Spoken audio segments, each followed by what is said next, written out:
Hello guys, welcome back, and today we're going to be talking about the 2002 draft. We're going to be looking at all the picks, and we're going to be seeing how the draft looks overall. Now this is the third video of this series. We've looked at the 2000 draft, looked at the 2001 draft, and now we're looking onto the 2002 draft. We're going to be going all the way through the 2017 draft, and of course, on the way to the 2018 draft. In the 2001 draft, we had 3 players drafted in the first round and not playing an NHL game. In this draft, in the 2002 draft, you had 4 players that did not play an NHL game that, of course, were drafted in the first round. Now, looking at the top 3 in this draft, this is the first draft that really these top 3 players are pretty decent. In the 2000 draft and the 2001 draft, you saw at least one bust in the top 3. With these top 3, it's not that bad at all. Of course, this draft is almost famous for being before the 2003 draft. Of course, the 2003 draft famous for being one of the best drafts ever, while the 2002 draft was basically the calm before the storm.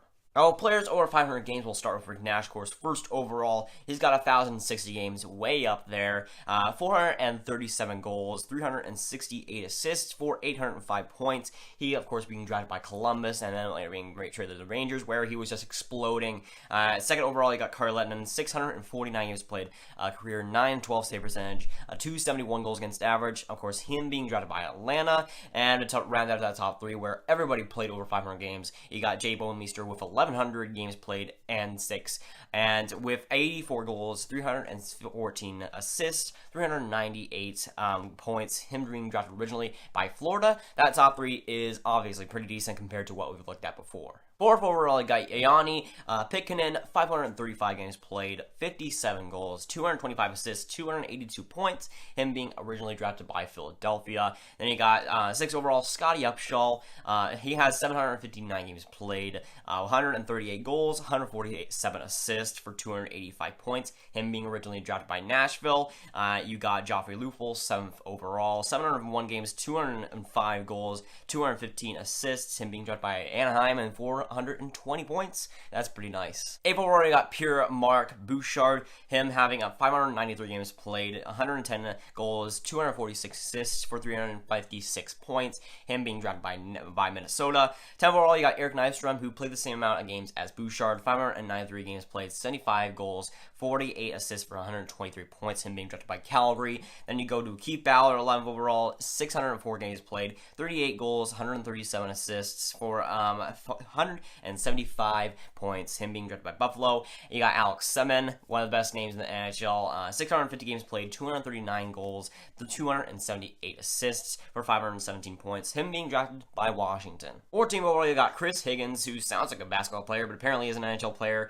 He was drafted 14th overall, 711 games played, 165 goals, 168 assists for 333 points, him being drafted by Montreal originally. Then you got Boyd Gordon, 17th overall. He played 706 games played, 56 goals, 105 assists for 161 points, him being drafted by Washington as well. 20th overall, you got Daniel Pile, 582 games played, 85 goals, 87 assists for 172 points, him being drafted by Buffalo. You got Sean Bergenheim, 22nd overall, 506 games played, 96 goals, 84 assists for 180 points. He was drafted by New York Islanders. You got Alexander Steen, who was drafted 84th overall, 898 games played, 228 goals, 350 assists, 578 games played. One of the best players to come out of this draft for sure, drafted by Toronto. Then you got Cam Ward, who was drafted 25th overall, right after Steen. 900. He has a career 909 save percentage of a 270 goals against average. And for the last pick of the first round that played over 500 games, you got 30th overall Jim Slanner, 584 games played, 67 goals, 71 assists for 138 goals, 138 points, him being drafted by Atlanta. Now for round 2, you start off 36th overall Jarrett Stahl, 872 games played, 144 goals, 244 assists, 388 points, and if you've been watching the series, you know him well. He was drafted originally by Calgary in 2000. In the 2000 draft, he was in the second round as well, and that's the second time he was drafted, so if you've been watching these videos, you already know his name, but him being drafted again by Edmonton. And you got Trevor Daley, 43rd overall, 971 games played, 87 goals, 207 assists, 294 points, him being drafted drafted by Dallas. And then you got Matt Green, 44th overall, 615 games played, 17 goals, 63 assists for 80 points, and him being drafted by Edmonton. Then you got 54th overall, Duncan Keith, who of course is going to be one of the best players from this draft, if not the best player from this draft. 995 games played, 92 goals, 451 assists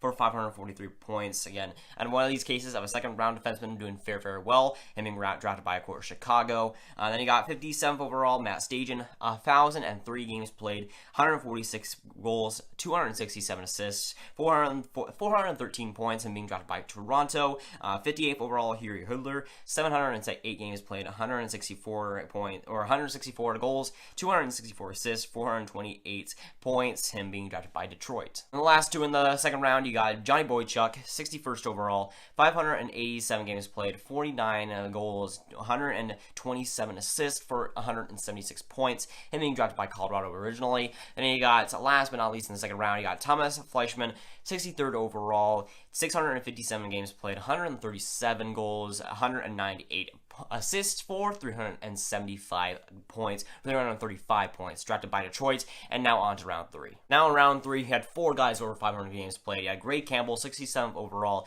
803 games played, 71 goals, 116 assists for 187 points, him being drafted by Florida.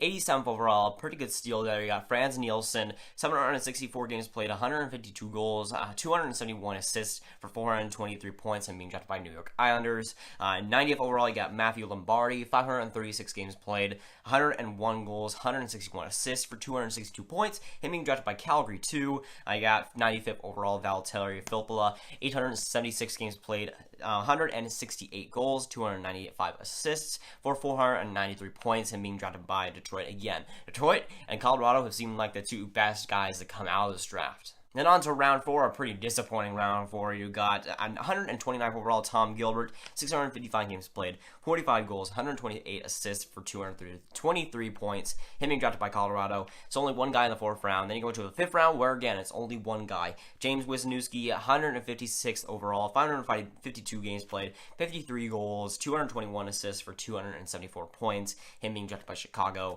And round 6, you also have only one guy in that. So you have Ian White, 191st overall, 503 games played, 45 goals, 134 assists, 179 points, him being drafted by Toronto. In the 7th round, you had nobody, and in the 8th round, you had a couple of guys. In the 8th round, you had Maxime Talbot, 234th overall, 704 games played, 91 goals, 113 assists for 204 points, drafted by Pittsburgh. And you have 241st overall, Dennis Weidman, 815 games played, 99 goals, 288 assists for 387 points, him being drafted by Buffalo. In round 9, you have something that's never really happened before. We've never seen a person get drafted in round 9 have over 500 games yet in this series, but we have Jonathan Erickson, who was Mr. Irrelevant. Mr. Irrelevant, the last pick in the draft. He ended up having 610 games played so far, 24 goals, 96 assists for 120 points. He's carved a nice career for himself and definitely worked hard. He isn't a great defenseman by any means, but to be Mr. Irrelevant and to be the last pick in the draft and have 610 games played, it's pretty special. So in that way, this draft makes it a lot different because we see guys like Jonathan Erickson getting drafted last overall and him carving out a nice career, which has a lot to do with him and making hard work in that. But it's a pretty special thing when you're Mr. Irrelevant, get some nice games played. But even with that, there's a lot less steals than there were in the 2000 and 2001 draft. This draft was a lot more top-heavy in the first round and second round, but other than that, there wasn't a lot of draft steals to be had compared to those last two drafts. And that's something that we've seen is that in this draft, you had that good first round, you had that good second round, but when it comes to that 6th, that 8th, that 7th, it isn't that quite there that was in the 2000 and 2001 draft, where you're seeing draft steals a lot.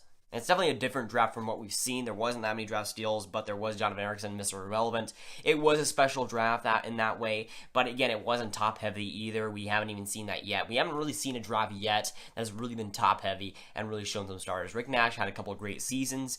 Carl Lennon had a couple of good seasons. There wasn't that many stars on here as well, and we've kind of seen that for the last couple of drafts too. And again, it was another weird draft where you saw some, not as many draft steals as you usually see, but you saw guys like Erickson, Mr. Irrelevant, get some games played, but it was a weird draft. You didn't see any real stars. Rick Nash was a star for a little bit, but not quite now. He is still a good player, but you didn't see, again, one of the best players of all time coming out of this. It wasn't a great draft either. It was actually pretty bad. I'd say the worst that we've seen so far, but of course, seeing that it's the 2002 calm before the 2003 draft storm. And of course, obviously, you're going to have your weak drafts, and this is one of them. It wasn't really a great draft for steals. It wasn't even a great draft for that first round and second round. It was a decent one, but not a great one. And obviously, looking back on it, it's probably one of the worst drafts from what we've seen so far. Now, let's look at my top 5 players to come out of this draft. Number 1, I still have Rick Nash. He's carved out a nice career for himself, 800 plus points. That's a pretty great player there. Number 2, I had Duncan Keith, of course, being that second round guy. He's been around for a while and, of course, is still a steady defenseman, even though he had a bad year last season. Number 3, I have Alex Steen, who has been solid for a long time, and for the last 5 years has been one of the better underrated players throughout the league so far with St. Louis. He's definitely had a good career as well there. 4, I have Jay Meister, which is pretty much another underrated defenseman with St. Louis.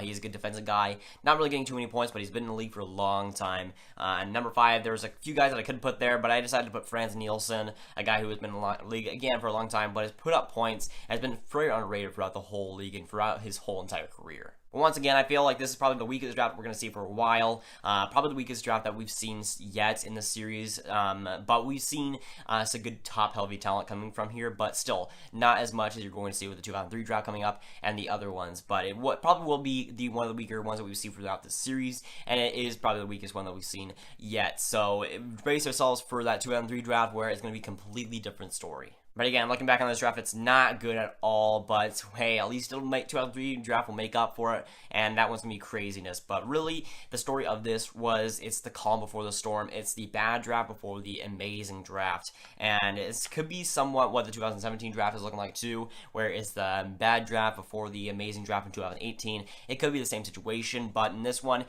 wasn't a great draft. You didn't see stars coming out of it, but you still saw some decent players. You saw some decent players, but it still is probably going to be one of the worst drafts that we see throughout this series. So that's going up for the guys. Make sure to like, subscribe. Tell me down below what you thought of this draft. What do you think of the 2002 draft? What is your top 5 players coming out of it? And I'll see you guys later. Goodbye.